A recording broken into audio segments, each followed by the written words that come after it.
Hello, everybody. Welcome to another night of Speak Up with PT and Friends. My friend will be joining us shortly. Welcome to my kitchen. I don't know if I've ever actually shown my kitchen during a Speak Up or not, but this is it. I'm sitting by the window to get good lighting. Even though I guess technically I'm not facing the window, but, it's whatever. But, here I am. How are you, friends? Hope you're doing well. Just waiting for my friend. How was your day? Did you do something interesting? Today, for me, first half was meetings. It was great, good meetings. The second half was rushing to get my message done. So, that was my day. All right. Well, we're going to get ready to start this conversation with my good friend, Christina Charles. And here she is! Jesus, hi! Hey, what's up? Oh, nothing. So, okay, I have to ask this, and this is completely out of context. Yes. Where were you this morning during our meetings? Were you in a closet? No. Oh. It's my room. Oh, okay, I saw the clothes. I was like, is Christina in her closet? That's such a strange place for an office. No, they're drying still, so I hang them up. Gotcha. Over there. Very nice. And my desk is right here where I am. Desk. Very cool. Yeah. Hello, Orlando. Glad you're here, friend. Hello. Well, all right. Well, hey, Christina, I finally got you on. Since week one, I've been trying to get you on, and I know you've been trying not to get on, but I'm glad that you're finally here. I know you've been busy with school and classes and a whole bunch of other things, but I'm glad you're here. So for those who may not know, for those who watch this video later, would you mind sharing a little bit about you, about who you are, what you do, what you're like, what your likes and dislikes, all the above? Okay. Well, PG said, my name is Christina. I work at the church. I'm the tech specialist there. Do all things technical, as you could say. I love binge watching shows on Netflix a lot. My favorites are The Office and Grey's Anatomy. Ooh. What else? You recommend a show to me, I will most likely 10 out of 10 watch it. Watch what?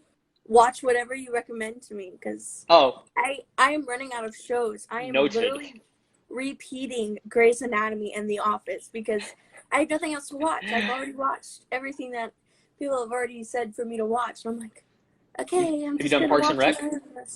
I have. Okay, that's good. Parks and Rec. Yes. How about Community? No. There you go. Winner, chicken dinner. Community it is. I guess I'll start that tonight. Well, we're done. I don't like sushi. Interesting. I just don't like any seafood in general. Wow.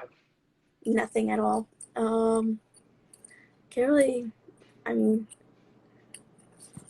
know. That's cool. No, that's good. Yeah. You don't like sushi, seafood. Interesting. So, not even like fried shrimp or anything? Nope. Wow, Christina, I did not know that about you. Blowing my mind right now. All right, well, then let's ask this. What is, if you could pin it down, what would you say are your top 3 favorite shows of all time? Oh my gosh. Well, Grey's Anatomy and The Office. And third one. I'm not sure. That's a hard one. The last one is definitely a hard one.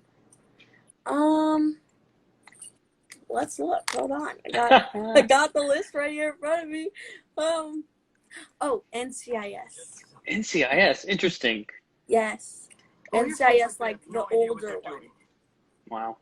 I've never, well, I can't say I never, but I have not yet gotten into any kind of criminal dramas, other than if you classify this as a criminal drama, Oh shoot, what is it called? Ah, what? Say that one more time. My wife is recommending a show. Oh, Mindhunter. Yes, thank you, my wife. I love you. Mindhunter. You ever seen that or heard about it? Mm-mm. It's extremely creepy. It's yes. It's got what's the guy's name, Jess, that you like? Jonathan Groff. He was in Hamilton. He played King George. He's in that show. Okay. You're in? Is that all you needed? I literally just watched Hamilton for the first time this past weekend, and watched it like the rest of the weekend. So. Yes, it's very addicting. So, anyways, but yeah, he's in it, and he plays one of the main characters in the show, and it's set in the 1970s when this whole concept of a serial killer came around. Very, I would say this: it's not kid friendly. Let me throw that out there. So, anyways, but it's good though. It's good.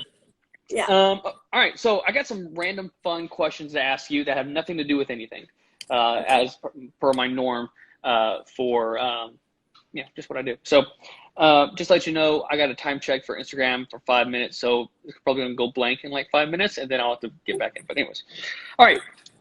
What is the weirdest smell you've ever smelled before? Oh. Seafood. Really? Just yeah. All right. I thought it was gonna be much weirder than that, but no. Rotten seafood. Rotting. Okay, I'll give you that one. Anything that would make nasty for youth for a game, I don't know. Oh yeah, that's true. Oh, making that stuff is disgusting. Yeah. Orlando, that's disgusting, and thanks for sharing that. I'm telling your dad. Okay, so next question. It's a pinnacle question to ask leaders and people in general. How do you feel about pineapple on pizza? Good face.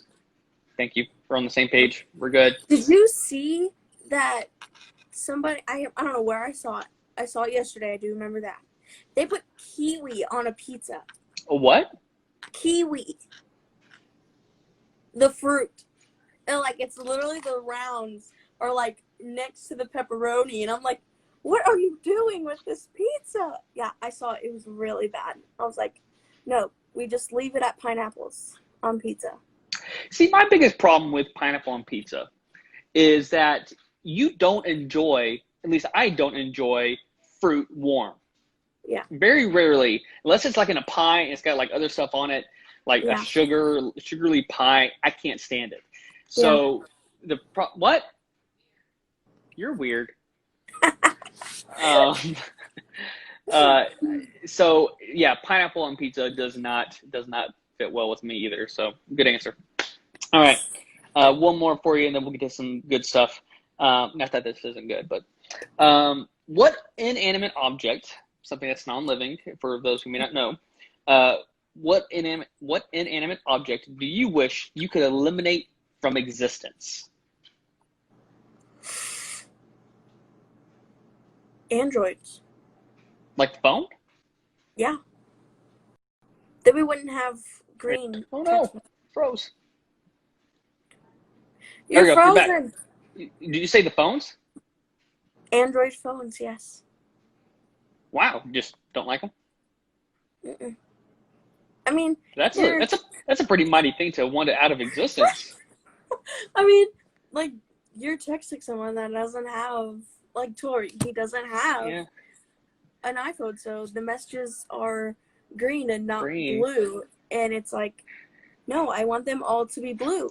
I feel like there's an easier solution to just not have that green than, I don't know. Very true. Wiping the whole Android out of existence. Yeah. There's a whole company that would be very mad at your answer right now. Very true. All right. Sorry, I mean, look, I don't see. Here's the thing. I got into I got into a heated discussion with someone about this. I had nothing against Androids, to be honest. I've been comfortable with iPhones for a long time. Yeah. I don't want I don't want to have to change uh, everything about all my stuff because I have Apple devices because it all syncs, and I don't want to have to deal with all that all over again. So even if, like, I've heard people, like, when iOS 14 was announced, people are like, oh, it's, Androids have this stuff for years. I'm like, I don't care, Yeah. whatever. All right. Christina, I wanted to talk to you about today. Usually we kind of have a little bit more on Speak Up. We have a little bit more deeper conversation and a little bit more, I say deeper. I always correct myself when I say deeper because it doesn't have to mean like it's super serious. But something that we can talk about for a while, and that is the topic of serving. Because when I was thinking about you and thinking about what to talk about, I automatically thought about how much you have, even since I've known you, you've loved to serve and loved to give to people and loved to do things for people. And so to give a little spoiler alert to people, I've known you, I want to say since high school, if not a little bit earlier. Was it just high school? I can't remember. It was around that time. Yeah, I think it was my freshman year. That's when I really got involved. Yeah. And so I've always known you to want to give. And when I first became youth pastor, I invited you to be on our leadership team. So I wanted to.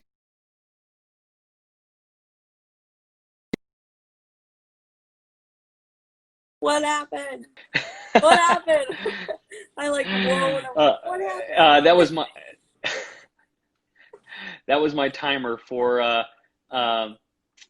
yeah, I have a limit for how much time I'm supposed to spend on social media that I set myself. And ironically, it always happens when I do Speak Up. So, where was I?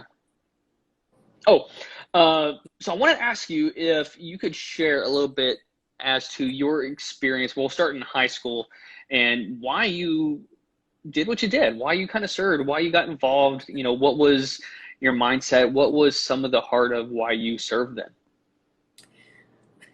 Oh, okay. Let's just go right in there then.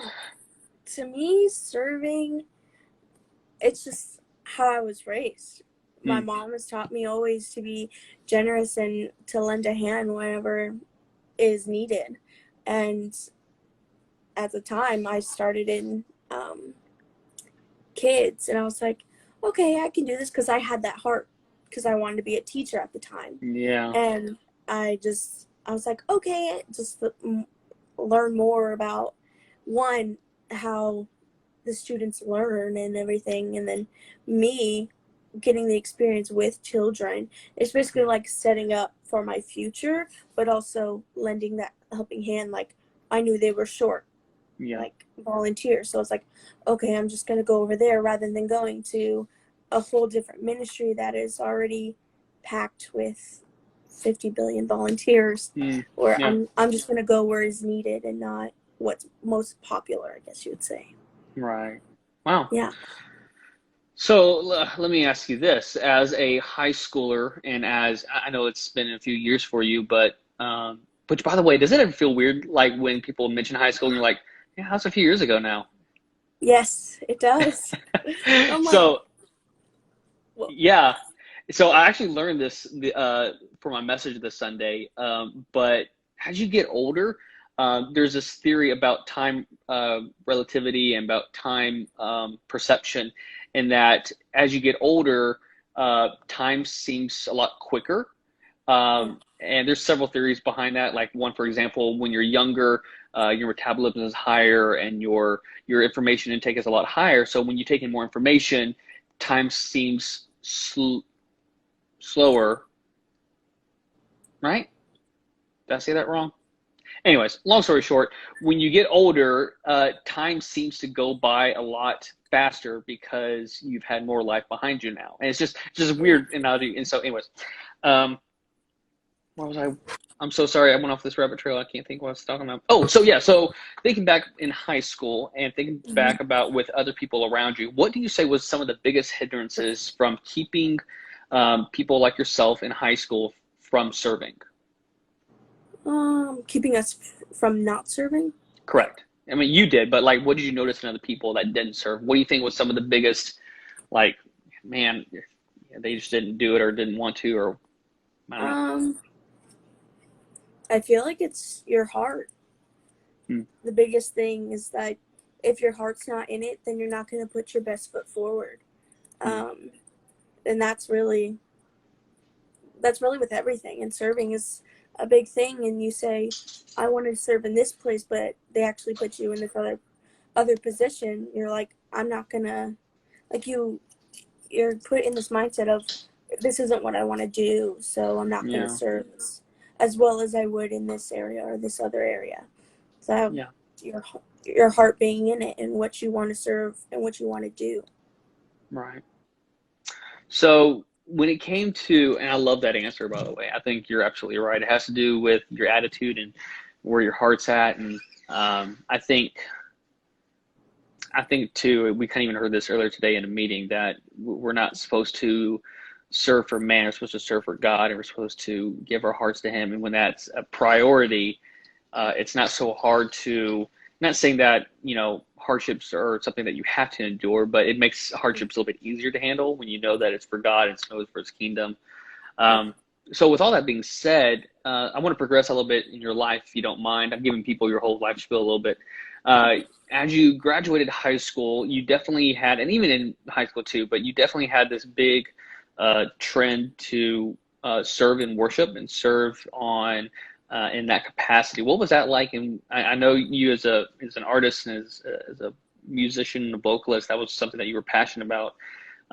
What was that like? What was it like to kind of serve in different areas, serve in worship, and serve in that capacity? It was definitely, starting like the internship, you had to serve in each ministry at least for 1 month. And then you got to pick. So, I picked worship and whatnot. And from what I was doing in the month of just being in the internship for like that first part, it was totally different from what I was doing for the remainder months. So I went deeper into making set lists and making vocal charts and leading the youth worship team and all that. And I saw myself like slowly like my mental and physical health, like I saw it kind of plummet at first because I wasn't saying no to anybody. And I put a lot on my plate at that time. Yeah. And it was a lot for me. And, I have a big heart and I want to serve everywhere that I've needed, but it's like, there's a lot. And sometimes you just have to say no, even when you don't want to, and it hurts. I don't know why I brought that up, but it's just, no, that's good. Sometimes I just have to say no. But with serving in the worship team, it was really, I felt that family-oriented like group, as Michael and Sarah were wonderful leaders since they moved, and still are leaders that I look up to be like for vocally and musically. I mean, I want to learn an instrument before I get older, but there's still time. I mean, I have my Hannah Montana guitar in the garage. So come on, let's bring out Hannah Montana. There you go. Get those YouTube videos out. Yes. And I've slowly been like looking up songs on like YouTube and everything, like playing in keys, and it's just, Michael and Sarah have been a very, very huge impact on my life for worship and for just leading in general. Because when Sarah was like, "Oh, I'm gonna give you youth worship," I was like, "What?" And it was already just like a small team. It was just me, Lauren, and then Kamira at the time, and Sydney, and then it was like everybody's lives went all these different ways, and it was like me and Lauren. Okay, no, Jessica's gonna come. There was definitely like a bunch of learning and stretching in that season. So I've come out the other side. Yeah. Yes. Cool. Yeah. So let me give you one more question, and maybe this is kind of like maybe a flashback to where you've been, but if you were to give yourself advice on how to, I guess, more efficiently, because I know a lot of people when they're asked, would you change anything about what happened? Most people say no, because you've learned a lot through all that experience. But If you were to, if it was your own daughter, if it was, or just your past you going through the same kind of circumstances, what would you kind of give yourself advice on? What would you, through all the serving, through all the giving, through everything that you've done, what kind of stuff would you advise yourself?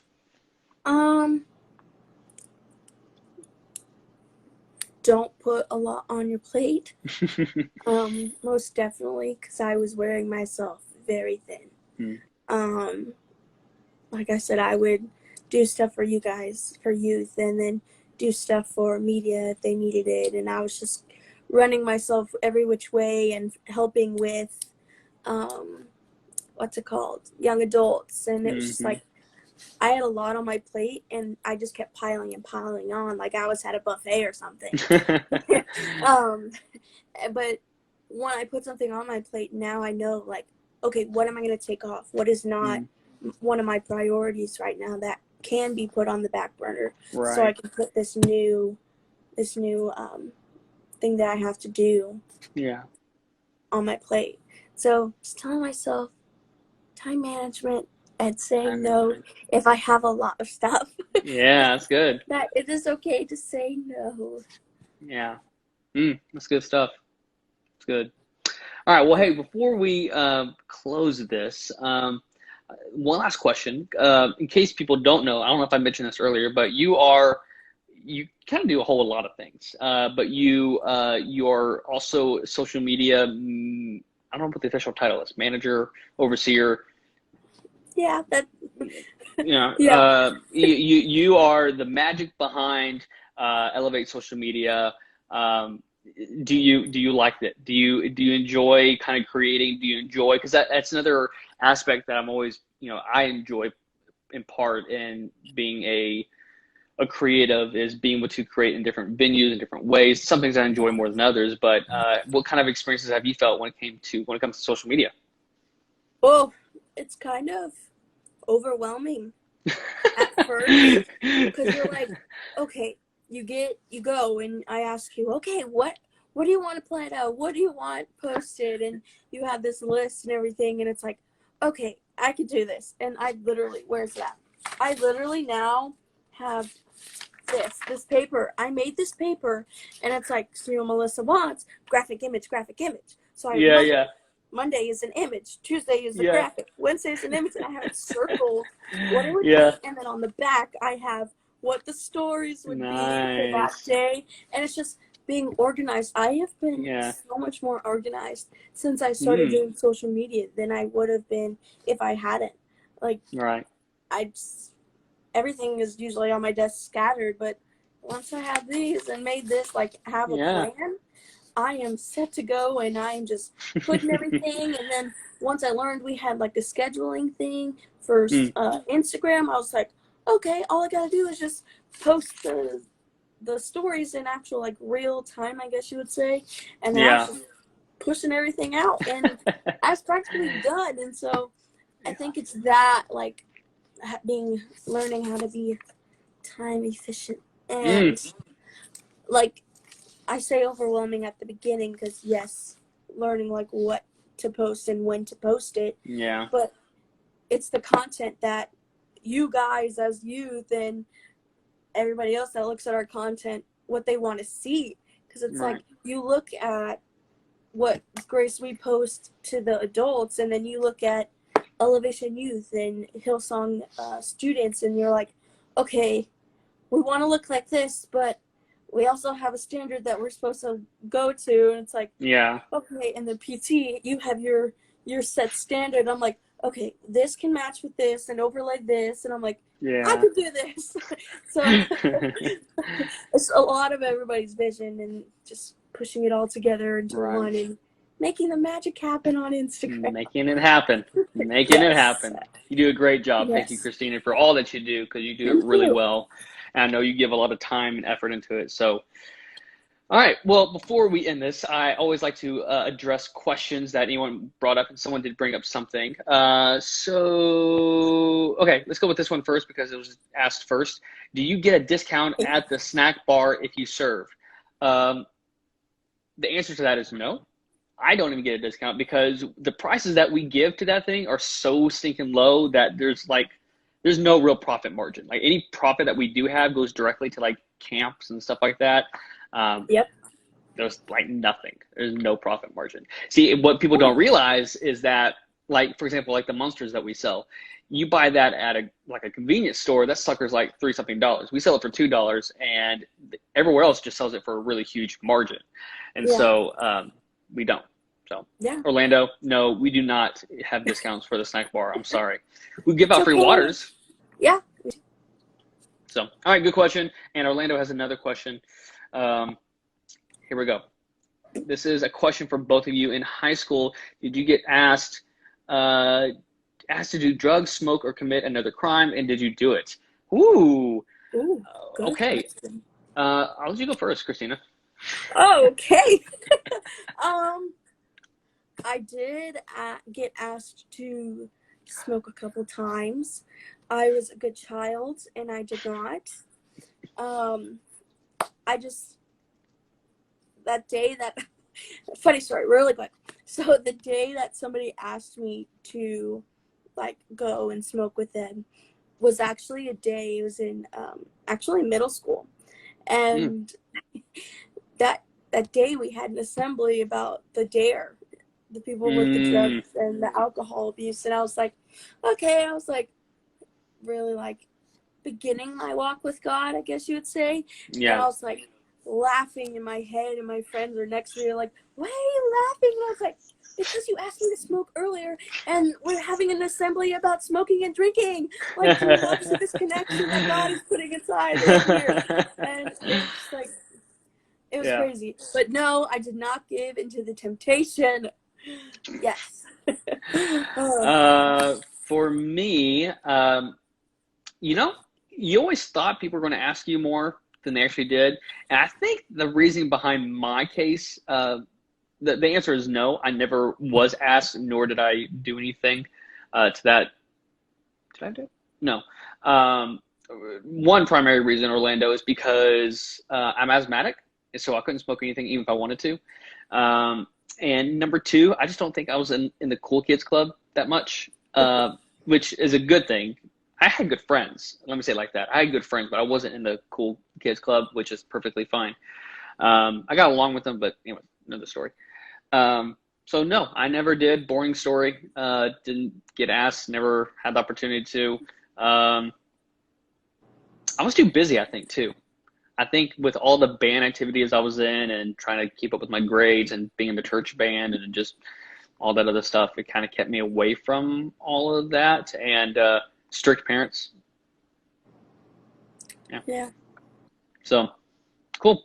Let me see if there's any more questions. I don't think there is. Nope. That's it. Christina, one more question for you that's totally random and means nothing to anything. Okay. You ready? Yes. You're a mad scientist. Okay. And money is no object. Okay. What kind of scientific experiments would you run? Oh my gosh. How come I've never thought about this? This is so random. Where are you getting these questions? This is probably cheesy and so basic, but I have like, not a story, but I would cure cancer. Like, because it's like, to me, I was like, oh, cancer's nothing. Like it's not. It doesn't affect me. Like it hasn't. Like nobody in my family has had cancer or whatnot. So I was like, oh, no biggie. And then literally like one after another, 3 of my family members on my mom, my dad's side, and then my stepdad's side of the family all had cancer in like the same kind of time frame. It's like, and it was hard on all of us because it was like, okay, we had these appointments for this person and these appointments for this person, and then these ones for the other one, and then it's like my mom had to go away to see her sister for a while, and all that. So she did not make it. It's almost been 2 years on Sunday, so it's been. I would definitely, not to make it like all sad and depressing, but yeah, okay. I would cure cancer, all types of it. That's good. That's a good answer. Can't argue with that. Yes. Orlando, a 12-hour energy drink. That's a good answer too. I'm curious about the side effects with that. Me too. Yeah. Work on that. All right, Christina, I'm going to let you go. Thank you so much for joining me tonight. I'm so glad that your schedule opened up and that you can finally join in. And thank you again for all that you do. Thank you for your time. Thank you for just who you are as a human being. You're incredible. Thank you so much. Thank you for letting me talk with you guys and you, Pastor. Yes. All right, guys. Y'all have a great night. Hope you enjoy this video. Bye, guys. Bye.